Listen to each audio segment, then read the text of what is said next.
حالا جاسوس نداریم.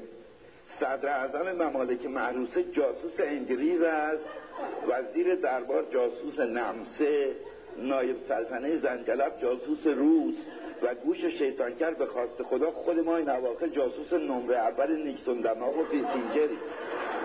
جاسوس نداریم.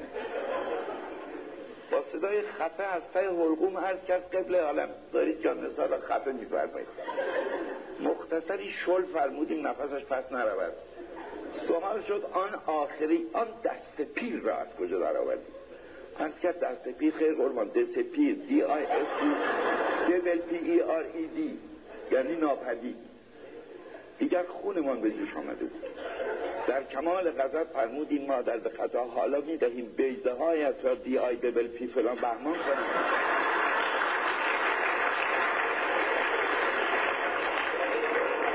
تا فارسی کاملا یادت بیاد. القصه مرتکه حال ما را گرفت، نگذاشت عید فطر به این بی سر خری را با خوبی و خوشی به شب برسه. از اخته کردنش در این شرایط پلیتیکی چشم پوشیدیم.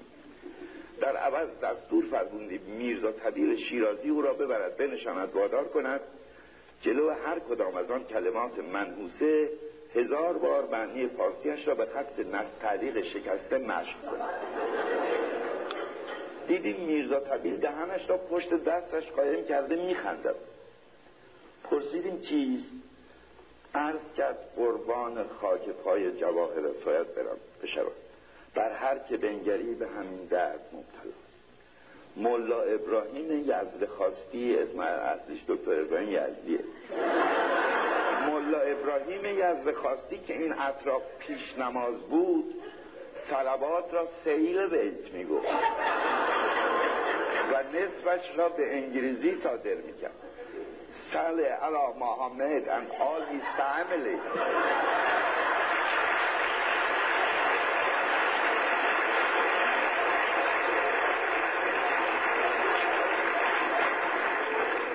مبلغی خنده فرمودیم، حالمان بهتر شد. به میرزا طبیل گفتیم به آن پدر سوخته بگو 500 بار بنویسد، 1000 بار زیاد است، از شغل شریفش باز می‌ماند.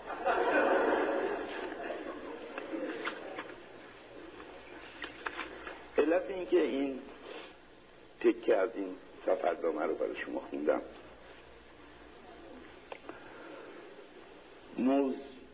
به خاطر موضوعی است که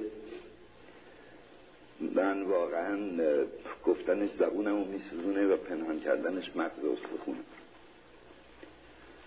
منظورم موضوع بسیار دردناک اضمحلال هویت ملی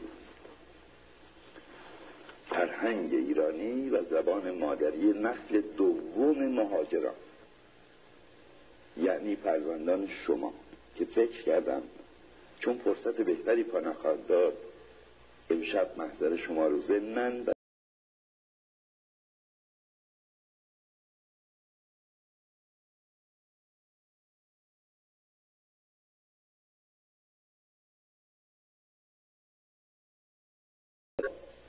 برای پی بردن به عمق فاجعه کافی است.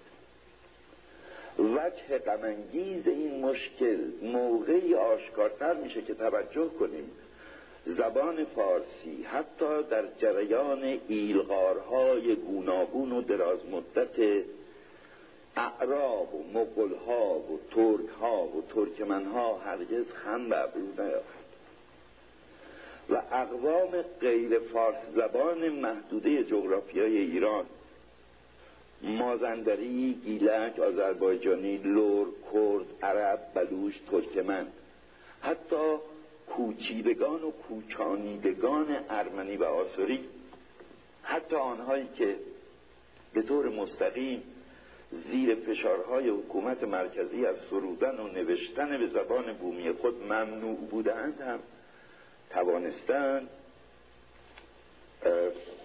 با چنگ و دندان دست کم زبان شفاهی خودشون رو حفظ کنند.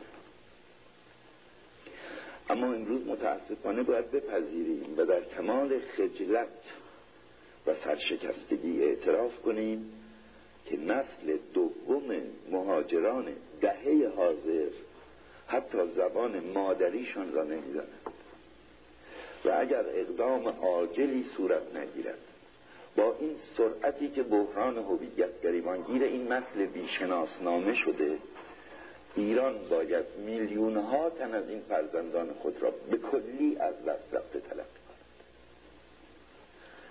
همینجا بگویم که در این فاجعه نسل دوم هیچ گناهی نداره، گناهکار نسل اولی. امیدوارم تلخی حرفم رو به رک و راستیش ببخشید.